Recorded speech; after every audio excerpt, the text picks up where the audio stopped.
How's it going? Today I'm going to show you guys how you can pay your rent directly from Moneygram. What you need to do is head over to moneygram.com on this website.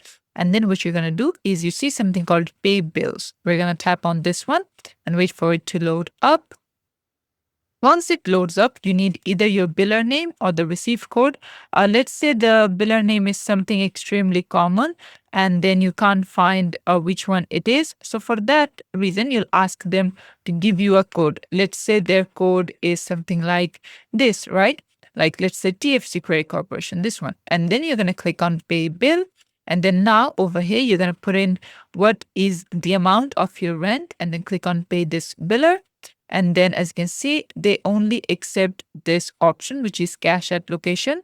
Many people, they do accept by debit or credit. So you can select that as well. But since this has only cash at location, you'd need to select the location, things like that, wherever it is, just enter it over here.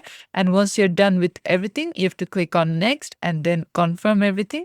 But this is the process. Thanks for watching. Please leave a like and subscribe for more tutorials like this, and I'll see you guys in the next one.